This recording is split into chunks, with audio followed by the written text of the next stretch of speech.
Well, hello, ladies and gentlemen. Welcome to another episode of Monday Night Monsters. How's it going, Ron? It's going well, my friend. How's it going there? Very, very good. I hear you're having some 90-degree weather down there in the great state of Pennsylvania. I'm Exactly. glad I'm What not is it? down there What's with you. going on up there? What's the temperature up I'm, there? it's just a little below 80 now, which I can live with, but it wouldn't be my favorite choice. If I anything over 75, and I start to melt a little. I agree. But the thing is, though, Ken or Chris, I'm sorry, Ken. Ken DeCosta is here as well, too, folks. But Ken's the hiding thing, back there somewhere. that's right. The thing about this, Chris, is whenever this weather gets to the kind of temperatures that we're reaching now, thoughts now turn to the ocean, don't they?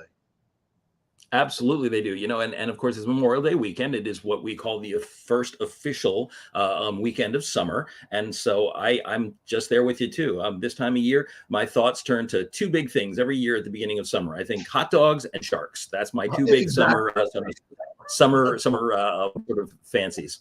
That's right. Because no matter what you do now, even if you find those shows ludicrous, what have you cannot look at the ocean without imagining some sort of super predator under those waves. I don't care who you are, but it's become so ubiquitous now that every time you see the ocean, you think about that dorsal fin. Absolutely, and I have to tell you, any little bump you see on the waves. Hi, Pauline. Nice to have you aboard. Any little bump you see on those waves, a little dark shadow out there, it always gives you that little thrill of fear and that little thrill of anticipation. The truth is that sharks are one of the most primal human fears, and it's one that I think it's interesting because we're doing something real different, right? And I'm glad that we're doing this. Every show we have done prior to this has been about something that was at least in some sense a mythical creature, a creature that there's some debate whether it exists or not, or whether people have encountered it, but not the sort of thing that any of us has a palpable fear on a daily basis. But sharks are something that every one of us at some point in our life is close enough to the ocean that we actually directly experience that fear. And I think that makes it, again, it's very visceral. It is, it is. And we have Hey, always Cody, had nice this to have you aboard. Oh yes, yes, that's what I was going to say. Hey Cody, how's it good? How's it going?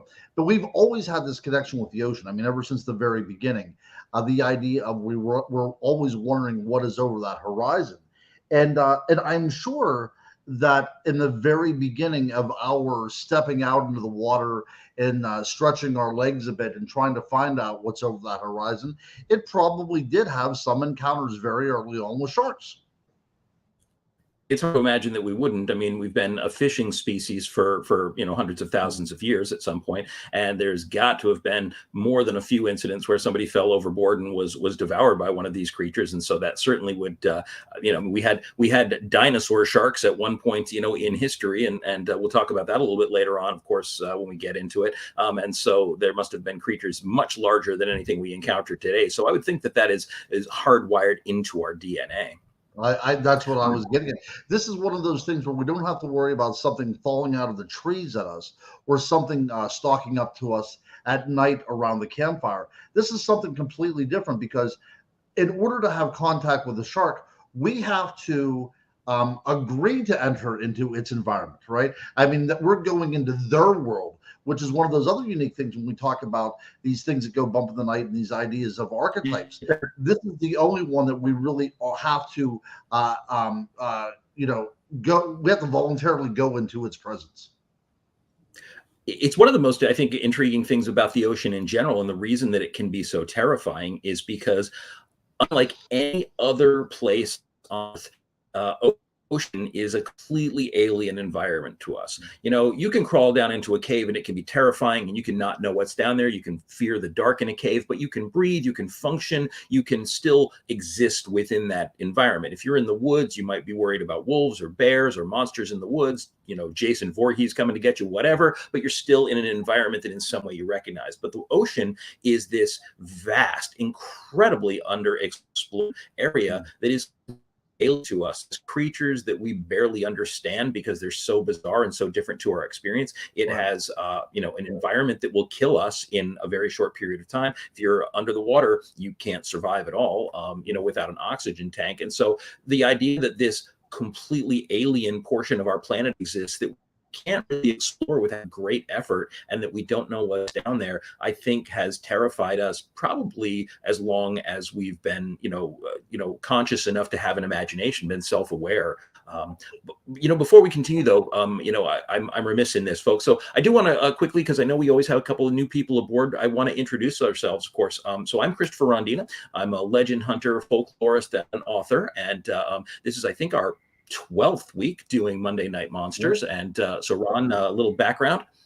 Yeah, I'm a historian, folklorist, and paranormal investigator for about the last 30 years. I've always been interested in things that go bump in the night. And whenever it comes to the idea of sharks, we cannot hear them go bump in the night. Thank the good Lord for John Williams' soundtrack, because without that soundtrack, we can't hear them coming.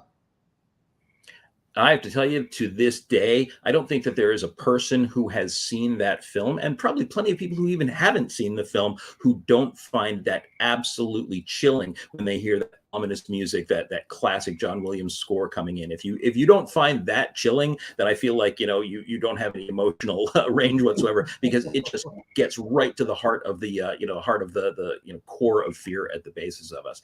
And now, of course, we're talking about the John Williams soundtrack, and this brings up an important point, is that in the year 1975, the world changed. It changed dramatically, and the reason for that is because in 1975, in June of that year, something happened that completely changed the way we looked at the ocean, and completely changed the way we saw the world. And that was Steven Spielberg's 1975 film, Jaws. Jaws, to this day, is considered to be one of the most terrifying films ever made. It's one of the most popular films ever made. It's, what's that now, more than 45 years later, it continues to be, what's it now, I guess 48 years later. I'm sorry, my math skills are terrible, but it continues to be as popular as it ever was. And we're talking about the first Jaws film. We'll talk about the sequels a little bit later on. Right. But this film is the most iconic natural or sort of nature-based horror film ever made. And it is one that when the sequel came out a couple of years later, came up with the brilliant tagline, "Just when you thought it was safe to go back in the water." And that was absolutely brilliant line, because there's no doubt that in the aftermath of the film Jaws, for the first time probably in at least half a century, people were afraid at the beach to go swimming. It truly spoke to part of our fears and terrorized the world for the next several years, and made us afraid of what lurked beneath those depths. That's right. Yeah, I was 5 years old when my mother took me to go see the Jaws I think it came out. I think we went the opening weekend, as a matter of fact, in 1975. And I just remember there as a child, surrounded by, as you said, this was very naturalistic. You never saw really the monster. You had glimpses of it and everything. And whenever it did become a monster, it wasn't the monster, right? It was a shark doing shark things. And that's what was so incredibly interesting about it. And, even at the end, you feel a little bit torn about the idea of them actually killing the shark, because the shark was just doing his thing, But as far as Steven Spielberg goes, I truly think that this is one of his best films.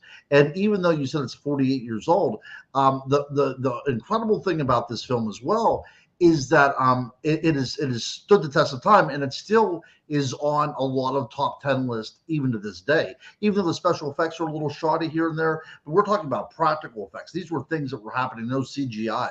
So I think after everything was said and done, the casting is remarkable in this movie. The dialogue is very, very lifelike, and it's very haunting and very I think I like the term that you use. It's just very naturalistic. It is, and I think you're 100% correct about the fact that the acting in the film, the the casting choices were brilliant. The film, one of the reasons the film works so well is because it is so human. It's an incredibly human film, and you have a lot of time with these characters. You feel like you've known these people at some time in your life. They're all the kind of people you've met. There's a wonderful scene that I believe is probably one of the most touching scenes ever filmed when Chief Brody, Roy Scheider's character, who is the police chief, credited with or tasked with protecting this island, is sitting with his young son. I believe maybe the son's name is Michael, but it's not relevant, sitting at the kitchen table. And the Chief Brody is lost in thought, and he kind of steeples his fingers, and his little boy sitting across from him imitates him and does the same thing. And then they kind of go into this little thing where the two of them start imitating each other's movements. And it's just this wonderfully sweet, incredibly human moment, in this monster movie, in this horror movie. And it makes you care about the characters so much. It makes you feel the weight of what's happening around them, and, the danger that they're in. And I think that's one of the reasons why it remains to this day one of Steven Spielberg's most classic, iconic, and incredibly effective movies. Yeah, there's a lot of Alfred Hitchcock in this as well too. Even the sound of the score and the idea that you really don't see abject violence. I mean, you do see blood and everything, but it's a lot of this stuff is in your mind until the encounter with Quint towards the very end. A lot of this stuff is just shadowy work and very artful direction on the part of Steven Spielberg. But the other point that I want to make before we move on is the idea that Chief Brody is also a fish out of water, right? He just comes from New York City and takes his job up here in Amity. And the first thing that he encounters is it has nothing to do with human beings. That's the whole thing. This isn't something that he's trying to find a serial killer. He's trying to find an animal that's out there doing this work. And I think it was just very interesting how with the casting, because Roy Scheider did such a good job with that it was believable that this guy was out of here and he had no idea what he was doing. And that puts us in his place, right? He becomes, the conduit from which we're watching this movie, because we can't grasp what's going on either. We're in the same boat as he is. No pun intended. And actually, that's a really, really good point, because I think one of the most interesting things about the movie, and one of the things that is, as a viewer, because as a viewer, you're following Chief Brody, you're following him, so he's the one you identify with, and you can't help but root for him. He's just a very ordinary stand-up guy. He's trying to do the right thing, and at every turn, while he's trying to protect people's lives, he's being stymied by the people of this island, not only because he's trying to do things like shut down the beach during their 4th of July season, but also because every time people take the opportunity to remind him he's an outsider, right? They remind him that he doesn't understand the way the island works. You, with your New York sensibilities, just don't get it around here. And it's frustrating for you as a viewer, because you're right there with him through it all. And and the movie, like so many of the films and so many of the we've talked about over the last couple of months, also has a great deal of social commentary. There's a huge undercurrent of social commentary throughout the film about sort of the greed and the way that politicians, and I mean, we'll talk about the mayor later on, are these caricatures who care much more about their private interests than they do about the people that they're supposed to be supporting. Right. Yeah, the only true negative about Jaws is that the mayor did not get eaten. I mean, you would think that would have happened, right? In the mainstream, it really would have been the best moment. And you couldn't make a remake of it today without somebody throwing the mayor to the sharks, as it were, literally and figuratively. No. But so the bottom line, though, on Jaws is that as phenomenal of a film as it is, it was actually based on the book by Peter Benchley called Jaws, which had come out a year earlier, and it did not come out of a vacuum. The thing about Jaws, which is incredibly fascinating, and something that I didn't learn until only a handful of years ago, is that it was inspired by real events. And a couple of years ago, I picked up a book in my hometown of Newport called Close Shore, which was about a shark attack, which supposedly took place off the Atlantic coast back in the early 20th century. And because during the summer, I like to read about things like sharks, I picked it up. And as soon as I cracked open the book, I was struck by several very familiar names, because it takes place in a town on the Jersey Shore called Beach Haven. And Beach Haven is on a beautiful island called Long Beach Island, where I used to work. And I had no idea at that time that fascinating history behind it. Long Beach Island it's a little bit north of Atlantic City, off the Jersey Shore. It's a beach community. It's very much what Amity Island is in the Jaws film. It's a fairly insular community with a huge tourist population during the summer months that they rely on. And it is the inspiration, or the events that took place here were the actual inspiration for the film Jaws. Yeah. So it was what, I think 1916, 1960. that Right. in a little town called Beach Haven, just about central on this Long Island. The island's about maybe 18 miles long. There was a hotel called the Angleside. It was right down the street from the theater where I worked when I was working in New Jersey, and I used to go down to the beach there all the time. And little did I know that back in 1916, they became the site of a shark hunt and a huge scandal and a tremendous story that literally just rocked the nation. So at that point in history, this was just coming out of the Victorian era. This was still technically, I guess, the Edwardian era. A lot of people would go down to the beach. This was not uncommon. All throughout the 19th century and the early 20th century, going to the beach during the summer, especially if you had a little bit of money, but even if you didn't, was a very, very common pastime. But one of the things in the 19th century is that people did not tend to swim. People would wade into the water. They, have their little, their little swimming costumes on, and they might go up to their knees in the water. But swimming was not very common. In fact, if you swim, people thought you were a little bit of an oddball. It wasn't really until around the time of World War II that swimming and sort of physical fitness began to be something that kind of crept into the American tradition, and people began to swim a little bit more. And that was where the started in Beach Haven. Yeah, I don't think that people actually went into the water until, like you said, until right around the time of the ending of World War One. It wasn't until really after the Civil War that you get people going to the beach recreationally. You have a little bit of free time at this point. And you can start expanding your horizons a bit. But yeah, so what we think now of people just going to the beach and the entire strip with hotels on both sides, that's relatively new at this point. So when we're talking about 19, yeah, exactly. So when we're talking about 1916, this is the kind of the changeover. This is whenever New Jersey and other places were starting to feel that the pulse was going on here, and this might be something very big coming on along our way. So then they start preparing for this kind of stuff. So if you think about this, this is at the very genesis of going to the ocean of this time. And just like in Jaws, this could have completely killed the entire industry. It came very close to doing that, actually. Yeah.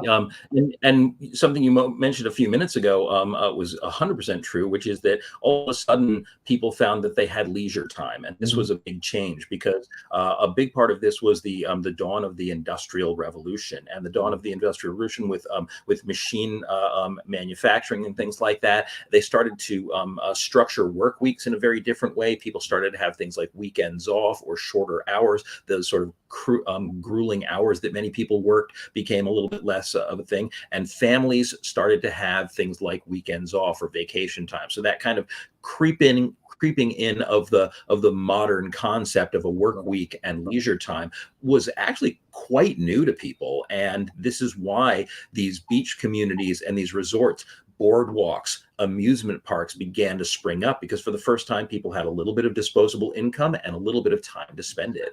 Right. So this is the advent of the middle class. It very much is. It very much is. Until then, we were barely living in, barely above a feudal, civilization where you had the poor and you had the incredibly wealthy who've always had leisure time. But now all of a sudden you have these people who had a little bit of leisure and a little bit of money to spend. They may not be exactly high class, but they were almost the nouveau riche, really. That's right. What's going to be very pertinent to this story as well, too, as we shall see in a few moments here. It's also around this time whenever childhood started to come into existence. Like, I know that sounds like a rather strange thing, but children used to have to work from a very young age. This was a time now whenever children could go out and like play baseball and fish and stuff. But I've researched many stories in the early 1900s.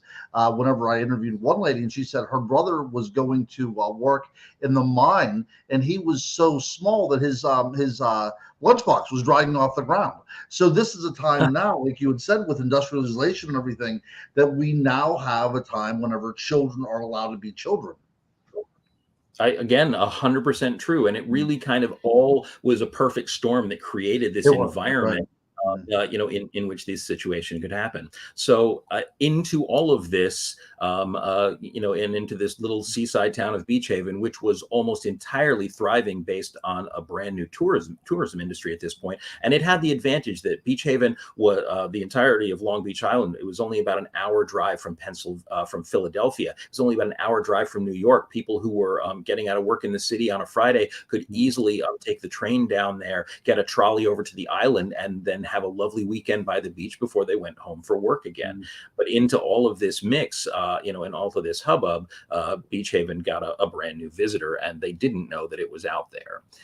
So I think it was very early July. It was maybe July 1st or 2nd of 2016, one particular young man by the name of Charles Van Zandt got out of work in Philadelphia. He was a stockbroker there. He was only 24 years old, got on a train, headed to Beach Haven for the weekend, as had become his habit. And he was very fond of swimming. He went with a couple of his sisters, and he went with his dog, and he went swimming out into the surf, which is something he always did. And even at that time, it was still considered a little bit of an odd thing to do, and not that many people knew how to swim. He went all the way out past the guiding ropes, put guiding ropes so that delicate young ladies could guide themselves out of the water, on these cords, and then pull themselves back in without, getting too flustered.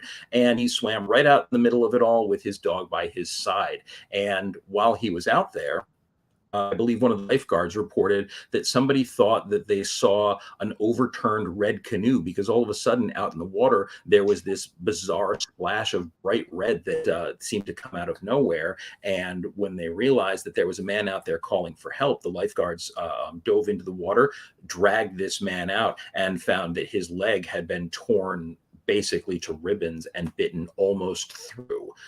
And so, unfortunately, before they even got back to shore, this young man, Charles Van Zandt, died in the boat from the massive blood loss. Apparently, the bite from whatever this mysterious creature was had severed his femoral artery, and he expired almost immediately.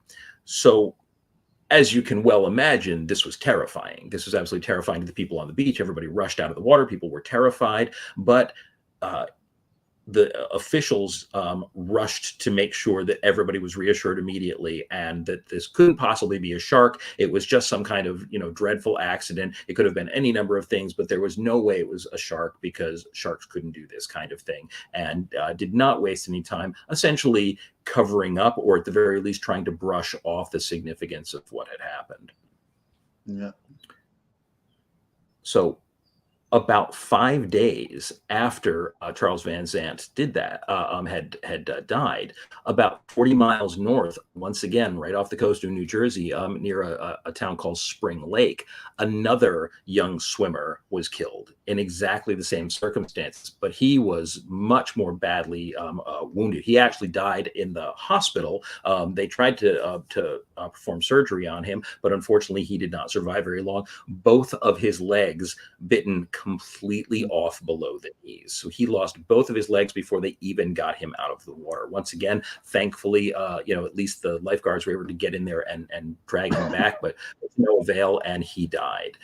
So at this point, being able to claim that it was no longer a shark had become virtually impossible. And they actually commissioned a report to reassure people that sharks were incapable of this kind of damage. And so I believe I actually his name down because I can never seem to remember it. So there was a Dr. Frederick Lucas. Dr. Frederick Lucas was the director of the American Museum of Natural History, and he had penned a report earlier in 1960, right at the beginning of the summer season, claiming that sharks were literally incapable of even biting through a human bone. They just didn't have that power. They were essentially harmless, never attacked humans, and that therefore swimming and diving in the water in these beachfront areas was completely and 100% safe, and there was no possible chance of attack. Put this report 2 months before these attacks began.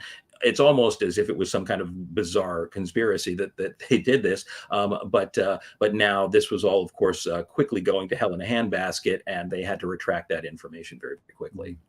Yeah, it reminded me a lot of seeing a character witness or an expert witness in the Johnny Depp Amber Heard trial. That's what it reminded you of. It was that kind of bit of information that they were given. So what's interesting about this is that, of course, now this began to get attention from the national newspapers. The newspapers suddenly were picking up these stories because within just such a short period, 5 days, all of a sudden we now had 2 deaths from shark attacks off the American coast. This had never happened before. There were no reported shark attacks leading to fatalities on the American East Coast at that time, and they were incredibly rare in general. I mean, there had maybe been a handful of such shark attacks off of the West Coast at that time, but this was huge. This was huge. It was terrifying, and for a community like Beach Haven and its surrounding communities, which were almost entirely dependent on their tourism, this was about to be, a nail in the coffin for them. And so they did quickly rush to try to hush this up and to cover it up. And they commissioned new reports. They saying that this was a completely fluke event, that there's no way it would happen again. Twice was as much as could ever happen, and that the odds were so astronomical that there was no way. In fact, there were newspaper articles that were really quite specific, and this is where we get a nice little camp here from a very special so bathers need have no fear of sharks. Fisher expert declares that one killed swimmer may have sought to attack dog. So this was obviously before Charles Bruder, the second young man, was killed. But every time I see this, I'm reminded of the mayor from Jaws, because the mayor from Jaws, of course, no matter how bad things get, always insists that there's no more danger, always insists that everybody should go in the water, and that 4th of July is going to go off like a hitch. No matter that everybody tells him that he has to close the beach, he says he can't possibly do that. And the townsfolk are with him. The townsfolk are right there saying, I can't close my business. What will I do if I can't, make money this season? So it doesn't seem to matter to them that much that people are dying at the beach, that they are not planning on closing anything off. And the almighty dollar was the loudest voice in that argument. And now this is exactly what was happening in Beach Haven. So let me ask you a question. Okay, so they bring in the fish experts. They bring in all these experts. Surely, my friend, there's not another attack. Oh, of course not. No, there couldn't possibly be another attack until a few days later. So within just a few days, people had already, despite the reassurances, despite the fact that that everybody was claiming that it was perfectly safe to go back in the water, people were stopping going to the beach at this point. People might be wandering around in the sand, but nobody was swimming, and numbers were dwindling. So people were already getting pretty concerned.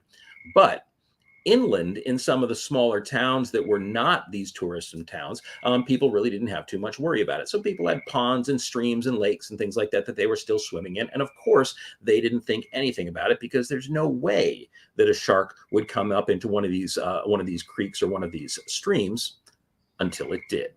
So just a few days after the attack that killed Charles Bruder, 3 shark attacks happened over a course of just one day. A young boy by the name of, always got to look at my notes. Lester Stillwell was in the water with several of his friends in Matawan Creek, Matawan was just a little small town and quite a ways inland. And this creek ran through the heart of the town, a little small classic American town. And he and his friends splashing around in the water on a nice hot afternoon, when all of a sudden he was dragged under the water by some unseen creature. And his friends rushed out of the water, and they were panicked, of course, saw the blood, ran to get help. And a gentleman by the name of Stanley Fisher eventually went to try to see if he could help the boy. Now, he didn't end up getting to the stream until almost 2 hours after the boy had initially been killed. I'm not quite sure what happened in between, but he was the one who at the very least had the courage to go in the water to see if he could find the boy, even if he could recover the boy's body. And remarkably, Mr. Fisher, who was a fairly young man, he found Lester Stillwell's body, picked it up, and was coming out of the water. And as he was trying to recover the boy's body from water, he was grabbed by the shark, and he was dragged under and killed. So 2 people within 2 hours had now been killed. They were able to recover young Lester's body, but it took them a much longer time to get Mr. Fisher's body out of the water. And in the meantime, the shark had swum upstream and found another group of children playing. And this time it attacked a young man and took his leg off. He remarkably ended up surviving the attack, but he lost his leg in the attack. So now, over a course of only, I think at this point it had been maybe 7 or 8 days, we had 5 major shark attacks, 4 of them leading to deaths. And these were the first fatalities of any kind ever on the East Coast. And now it was all within this tiny little window of time. So you can imagine this was pure panic. And this was actually now beginning to eclipse even news of the battles that were now breaking out on the First World War. European newspapers were beginning to cover the story, talking about shark attacks all over the American coastline. So the scandal had now become full-blown terror. And I believe that this would probably be a safe bet to call the origin of the American terror of sharks, which has actually followed us all this time. Every newspaper was running stories about it. Shark experts guarding beaches. They had, they had people out there with guns. They had trying everything that they could in order to try to prevent sharks from killing any more bathers, because of course there were still some people that are going out there. But at this point, the summer season in New Jersey, their primary, the coastal town's primary economy had basically been killed for the entire summer. So that was pretty much. I've never been to this area before, but is the Mattawan Creek, is it brackish? Is it totally freshwater, or what is it? It's brackish water. So, I mean, it's fed from its source, which would be fresh water, but it does open into the sea. And so a little bit of a back flow does give it a little bit of a salt content. But it's absolutely safe to say that the idea of a shark swimming up into this stream, at least a great white, which is what to this day it is believed that was, is extraordinary, incredibly unusual, and something that for that species of shark was wildly out of character. And so, right. I mean, people were right to imagine that was an impossible situation, but it was an impossible situation which had just come true. Right. Yeah. And you try to be rational about this as well too, and think, could there be more than one shark attacking? But that seems very unlikely, especially in an area where there's one apex predator, and it seems kind of strange that all this kind of stuff would happen. But also you have to think about the idea of the bull shark, which is a very tenacious shark as well, and one of the few shark species, one of the few fish species that can actually adapt to freshwater extremely quickly. So that's one of the places that I'm going to as well, is that this possibly have been the bull shark, which is not as extravagant as a great white shark, but it still gets the job done. And an incredibly aggressive species as well. But again, prevailing theory has always been that it was a great white shark, but it is based almost entirely on circumstantial evidence and on the evidence of people who at that time didn't really understand a great deal about the biology or the behavior of sharks, which until these events started to erupt was considered such an obscure thing that nobody was really particularly well versed in. These fish experts that they were calling in had apparently very little understanding of the behavior of sharks, and so at this point they were really feeling around in the dark, but they came up with, now there were more and more different ways that they were coming up with to try to get people back to the beaches. They wanted people to come back to the beaches. They wanted to rescue the economy in these towns, which unfortunately it does seem to have been their primary objective. And so even such advertisements in the paper, which this one, I have to admit, I had a good belly laugh when I saw it, was safe bathing, shark-proof steel netting, amusements and refreshments, splendid pier and bay view baths. It's like they're throwing in the shark-proof steel netting as though it were some kind of a perk alongside going out and getting a margarita before you went down to the beach. And it kind of shows a little bit of the attitude they were trying to take. They were trying to have a sort of a rah-rah attitude, saying, hey, come to the beach, go to the boardwalk, you probably won't even get eaten by a giant apex predator. And so it was a little bit of a different approach. That's right. But it did seem to work. By 1917, people were coming to the beach, believed that this was over, that it all come to a head. it was actually later in 2016, or I keep saying 2016, later in 1916, that a fisherman a few miles north of the Matawan River actually caught an enormous great white. And when I say enormous, it was about 8.5, 9 feet in length, which is a pretty good That's a sized big shark. I fish. mean, you got Yeah, to think that's a that's big fish. 1.5 times the size of a human being. And the shark was caught. It was autopsied. They cut open its stomach. And by the way, a real kind of an interesting flashback here is, if any of this sounds familiar, it's because Mhm. so many of these events are portrayed in the film Jaws, which is one of the ways that you can see just how much inspiration, although it is set, much later, set in the 1970s in a more modern context, so much of this was taken directly from the real events that happened. So they cut open this shark. They find what was claimed to be, and I apologize because this is a little bit of a gruesome thing, but 15 pounds of partially digested human flesh in various states of decomposition, depending on when it had been consumed. So allegedly, then this would be the flesh of more than one person. And according to the report, about a 15-inch piece of bone, which they believe was the shin bone of one of the legs of Charles Bruder, that had been bitten off up in what's it? Spring, gosh, there we go, Spring Lake. So this was now supposed to put an end to it all, because of course now clearly they had caught the shark. It was a great white. They could prove that it was the correct animal, that was the animal that had eaten all these people, and that was going to put everybody to their mind to rest permanently, because now they'd proven that it was this one singular shark, this rogue shark, it had eaten all these people. We've caught it. Caught it. Professional fisher, also a taxidermist, had it stuffed and on display in no time and started making cash off it. Now, in the midst of all this, if any of that sounds a little fishy, I would like to point out that the man who did the autopsy on the shark checked the contents of his stomachs and verified the presence of both the human flesh and the shin bone of Charles Bruder was none other than our old friend, Dr. Frederick Lucas, the very same naturalist who had insisted just about earlier that summer that sharks couldn't possibly do any such thing. And you do have to ask yourself if maybe a little bit of cash and a little bit of reputation, massaging here took place, because he not only had to try to repair his reputation, but he stood to benefit from the possible financial survival of these communities. And so maybe he fudged the report a little bit. Maybe he wanted to put everybody's minds at rest. Maybe somebody convinced him that that would be the best thing to go. It is very easy to believe, if you look at the sequence of events, that that report may have been entirely for the purpose of mollifying the people and convincing them that this would never happen again.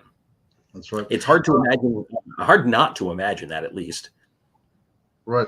I've often thought about him later on in life. I mean, he kind of disappears. I wonder if he did any kind of like speaking tours, or if he went from, carnival to carnival, kind of like a sideshow gaff in a way to tell these kind of stories. I've always wondered what happened to our good doctor friend. I don't know. Because now this is one of the things we talk about often, is a great deal of fun, is that a lot of this information is new to me. This was stuff that I was all, studying over the last couple of days. And so I haven't gotten to look into the sort of the deep well of some of these people, and, what happened to their families, and in their background. But actually I should consider doing that, because it would be fascinating to find out what became of him, what became of the shark hunter who took down the great beast. And all of these events, once again, get mirrored in their various ways throughout the film Jaws. By the way, for those of you in the audience, any of you who have not seen Jaws, or even who haven't seen it in a few years, hard to imagine anybody hasn't seen it at this point, go and watch it. Not only is it a fantastic movie, but you will be fascinated, having listened to our talk tonight, at exactly how many of these events are mirrored within the storyline of the film. So yeah, Benchley's book was based almost entirely on a fictionalized version of these events. But there is one other significant event that make appearance in the film Jaws, and it's one that is actually probably one of the most chilling and one of the most affecting moments in the entire film. Now, for those of you who are familiar with Jaws, you'll know that in addition to Chief Brody, who we've talked about a bit, there's Captain Quint. Captain Quint is this ornery, crusty old fisherman who agrees when everyone else fails. Because early on in the film, and this is exactly what happened in New Jersey as well, after a couple of shark attacks finally accept that a shark is killing people, everyone that had a boat went out to hunt this shark, and this is exactly what happened in New Jersey. They bought out every bullet, every firearm available on the Jersey shore. They went to every hardware store that carried blasting caps and dynamite, and they went out in every boat they could find out there killing sharks. And they were killing sharks left and right. They devastated the shark population. So this was actually really kind of a tragedy in many ways. But even this is shown in a fairly comical, kind of a good old boy way in the film Jaws, in a moment that in the film is great. But when they all fail to catch the predator because people continue to die, they end up engaging Captain Quint. Again, this crusty old shark hunter who swears blind that he's killed more sharks than anyone and that he will take down that big fish for him. But in the film, so Captain Quint, Chief Brody, and a young naturalist by the name of Matt Hooper all go out to hunt shark. And while they're out there having a couple of beers, waiting for this shark to show up so that they can hopefully kill it, they start drinking and reminiscing about their past. And Chief Quint, or Captain Quint, tells a deeply disturbing story about having been aboard the USS Indianapolis, which was the ship that brought the parts that would be assembled into the atomic bomb and delivered it to Japan, or I guess an island called Tiana, where it was assembled to be dropped on Hiroshima. So it's a fairly horrific start to the story to begin with, and he says it with great pride, obviously with sort of a bit of a patriotic spirit. But this is a true story, and on the way back from delivering the components of the atomic bomb, the USS Indianapolis was torpedoed. It was struck by 2 torpedoes from a Japanese sub, and it sank.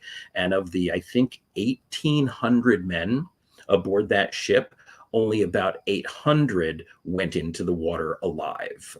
And by the time they were rescued, only 300 of them were left.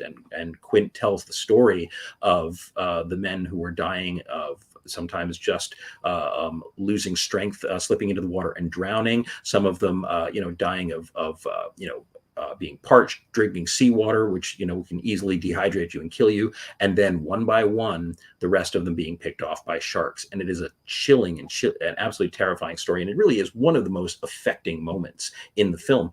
But it did really happen, and that's what makes it all the more terrifying. The destruction and the tragedy of the USS Indianapolis in 1930 is probably one of the most terrifying stories in American military history. And, so it's 1940. 40. Was it? Maybe it is 1940. I apologize. That could easily be my mistake. I thought that was 19. No, I guess that I'm sorry. That makes perfect sense. And you know what? We are all faulty creatures at some point, so I do apologize for that typo. So we're probably around 1940. Yeah, no, hey, no worries at all. But yeah, whenever I first heard that story, I think that we were all introduced to this. I mean, of course, I was a child, but I think even as an adult, I listened to this story. Very few people knew that this happened, and it was from this particular segment in the movie that they went on to make a movie about this, starring Stacy Keach sometime later. I don't know if you remember it or not. I think it was called it had shark in the title anyways, but they were playing. Yeah, it was like the shark incident or the shark operation or something along those lines. Yeah. Something along those lines. But what is so interesting about this from an artistic point of view? Again, I love movies. You love movies. We kind of like to pick them apart. The reason to insert this incident within the film Jaws is now Quint becomes this Captain Ahab figure, right? This is his white well, so to speak. And that is why he has this intention and this obsession to see this expedition through. And I think looking at that, you wonder about why he starts going a little unhinged towards the end. And that seriously is the reason why. It is, and and that's actually one of the things that I'm glad that you pointed out is that despite being based on or at least inspired in large part by a reel of Steven Spielberg, very consciously turns this into also a modern adaptation of Moby Dick, which is a brilliant choice and really comes off well in the film, and it all it all plays out in the end very much the way the climax of Moby Dick, does, with the pursuit of the great white whale. This sort of, now in this case, the white shark, which he even calls it. He frequently refers to it as the white shark, and I think that even the phrasing of that is probably intentional. So I think it was a really, really smart choice. I think it's fascinating that prior, probably really to the 1916 events, but even more so, just before the turn of the 19th century, we didn't really even grasp what exactly sharks were. They weren't a part of our consciousness the way they are today. And I often like seeing old illustrations and old paintings of sharks and seeing the bizarrely fanciful way that they were depicted. But in the early 20th century, right around the time that these stories were becoming popular, the other thing that was becoming popular was pulp fiction. And pulp fiction, like Doc Savage and The Shadow and all these different characters, frequently had these jungle adventures and these nature adventures, these men of mystery, and running across sharks was a very, very common part of that. And so sharks, for a long time, in terms of their public presence, their presence in fiction, were really just boogeymen. They're boogie monsters in a lot of pulp fiction. It's still not a big part of the sort of the general conversation. But after Jaws came out, they all really changed. And you and I were talking about this earlier. One of the things that I remember long before I was old enough to see the film Jaws is that we had a great arcade that was a couple of miles away from my house on a boardwalk, actually, a little coastal amusement park. And they had one of the earliest versions of a video game called Killer Shark. And I absolutely love this game. Now, just so you know, because I'm older than God, this was not a video game the way we see it today. It used flashing mirrors and little sort of basically a little movie projector, and these flickering sharks would go across the screen. You had a big physical harpoon that shot little blasts of light, and you had to try to kill these sharks as they coming into you. But they actually ended up renaming every one of these machines Jaws in the aftermath of the film Jaws, because it became so massively popular when it came out that everyone had Jaws fever. Jaws fever literally absolutely swept the nation. It took over the country. There were Jaws toys. There were Jaws games. There were Jaws board games. You could get, everybody had a Jaws t-shirt. There were parody songs on the radio where, Jaws is like, singing about killing people. You had the Saturday Night Live sketches about the land shark and everything. All of this exploded because of the huge obsession with the shark in Jaws, which of course would go on to spawn several sequels over the next few years. Yeah, the video game was actually featured in Jaws. I'm not sure if you can remember it, but the Killer Shark video game, for one scene whenever they were just walking down the boardwalk, it is featured there. So that kind of brings everything into a very modern type of convenient turnaround as well too. But life imitates life. That's right. That's right. So because Jaws was so instrumental, and because it so informed our current idea of horror and culture and everything, there has to be some sequels that came after this, my friend.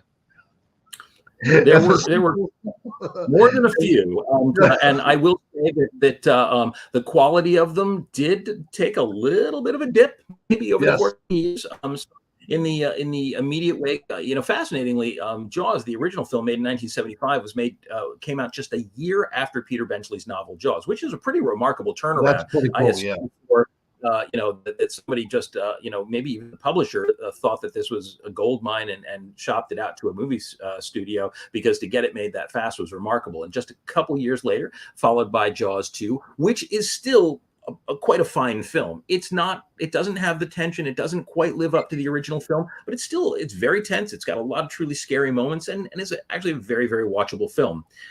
Then, a few years after that, in the early 1980s, we were treated to the glorious horror of Jaws 3D, which, by the way, one of its distinguishing features is it has the very, very early by a young Dennis Quaid as one of the main characters, and some of the worst 3D I have ever seen in my life, and I've seen plenty of 3D films. I'm always amazed, and I wish I had found a picture of this to put up on screen. There's a great moment towards the end of the climax of the film where, of course, if you've ever seen a 3D film, the 3D films made in the 60s and the 1970s always made sure to shove things right at the screen for you to give you the 3D effect. And there's a scene where the shark, which is the worst special effect they've ever done in a Jaws Jaws movie, comes straight at the screen towards a glass window in this big underwater aquarium park that they're in, and it looks more like the nose of a 747 coming straight for the window, smashes through the window, and starts eating people through the window, and it's honestly laugh out loud funny. So that one, definitely the real stinker of the four.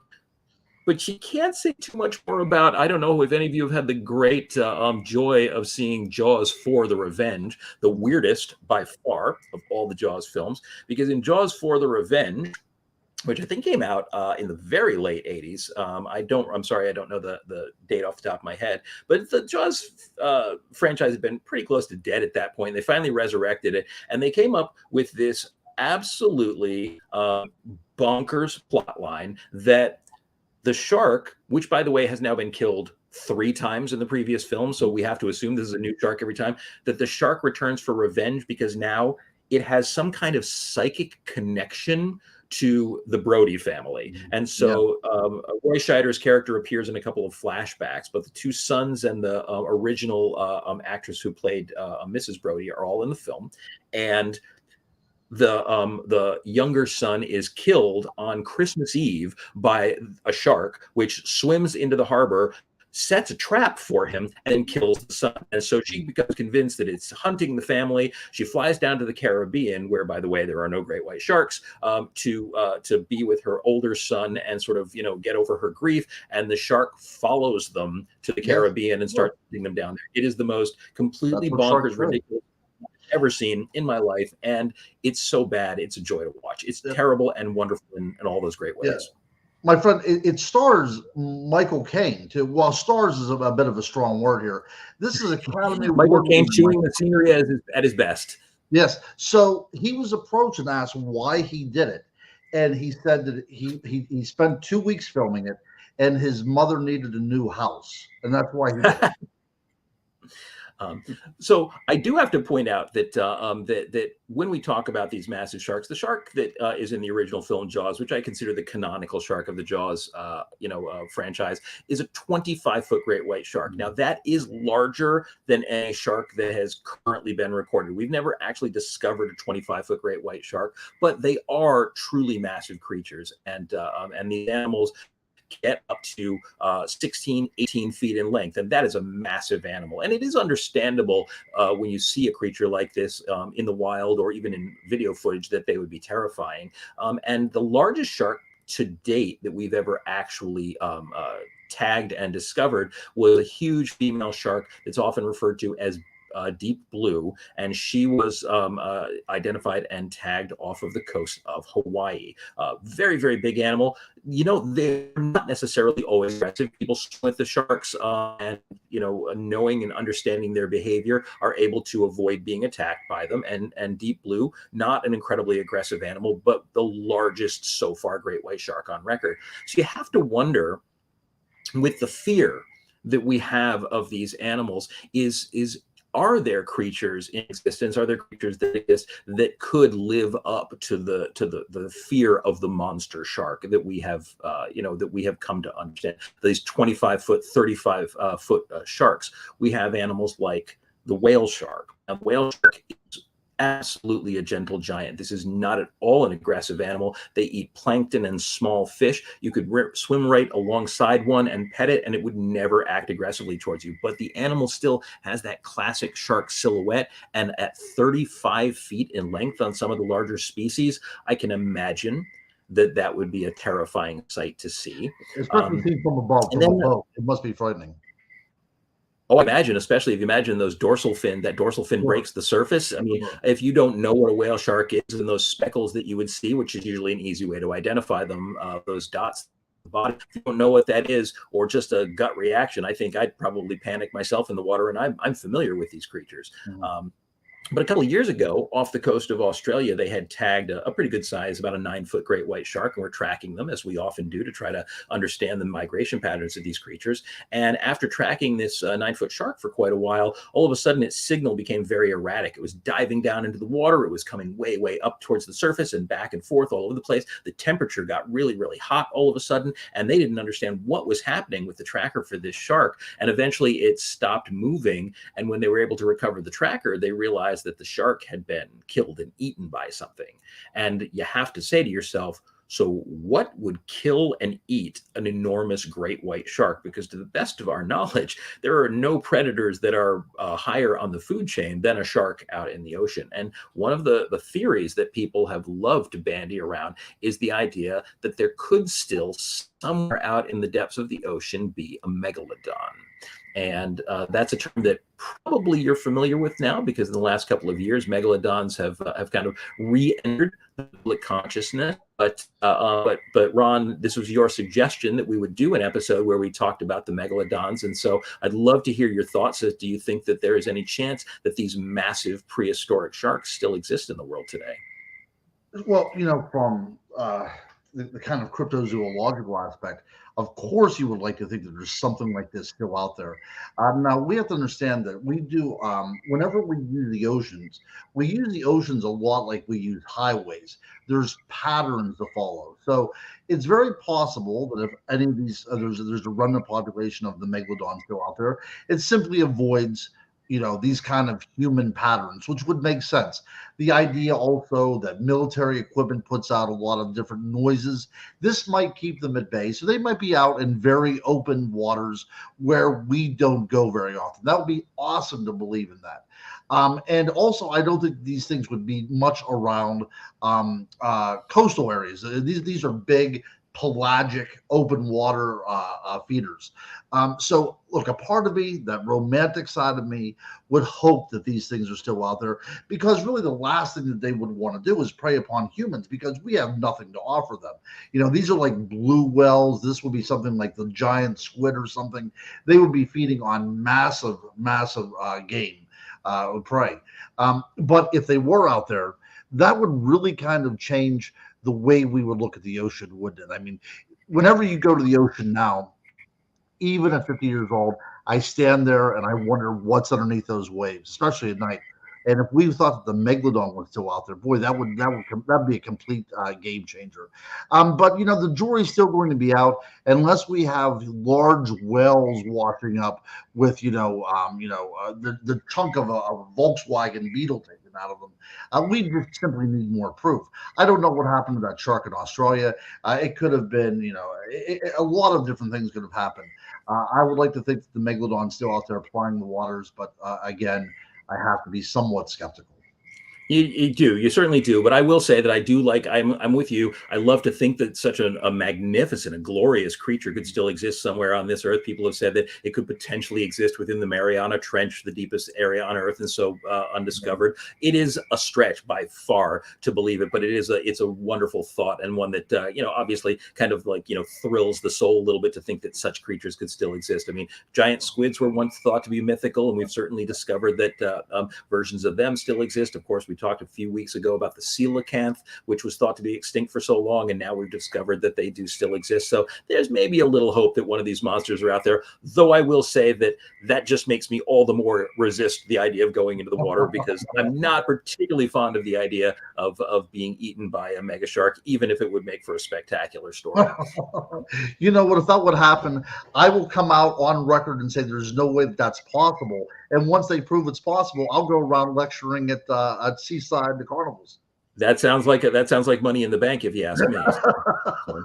Now, the fun thing, of course, about the shark thing is that although it is a shame, and I do have to mention that these are animals that are a very important part of our ecosystem, they're not monsters. Sharks are not monsters. They're a hugely important part of our ecosystem. They do not deserve to be wiped out, and there are definitely some species that are endangered. And our fear of sharks, while it can provide a great deal of fun, can potentially be destructive as well. We do need to keep that in mind, and that this animal, like every other predator in the world, has its place and deserves to be there. But if you're like me and in the summertime, you love these shark movies and you do get a thrill out of them, you have a whole heck of a lot to choose from. There over the last couple of decades, shark movies have become increasingly popular. You have some that are very, very well made, that are incredibly tense. Maybe nothing that's ever quite risen to the level of Jaws, but great movies like The Reef, 47 Meters Down, which is an incredibly tense and dark film. The Shallows with Blake Lively. These were all excellent movies and definitely will get your heart thumping. Maybe you're looking for something a little bit more cheesy, a little bit more fun. We, of course, have, and I was warned not to do this, but I'm going to mention Sharknado, because how can you not talk about You have Sharknado? to. You know what? The only thing worse than being eaten by a shark in the ocean is being eaten by a shark hiding in a tornado. And if it's the Sharktopus or the Shark Exorcist, because Satan has jaws, then you know you are in deep, deep trouble.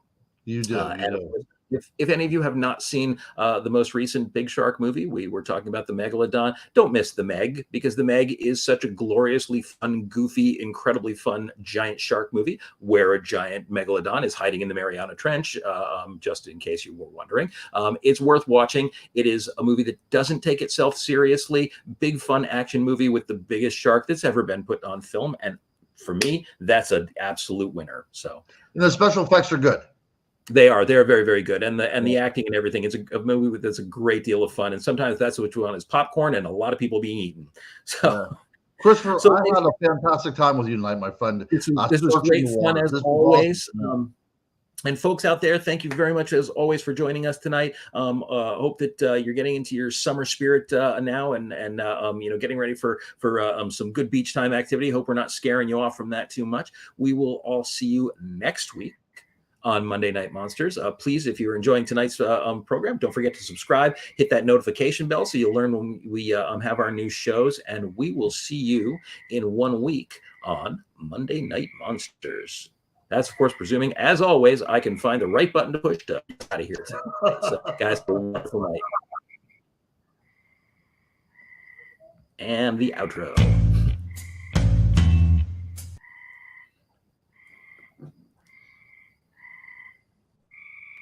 Are we still See, outroing? this is the thing. This is you don't let a guy in his 50s run the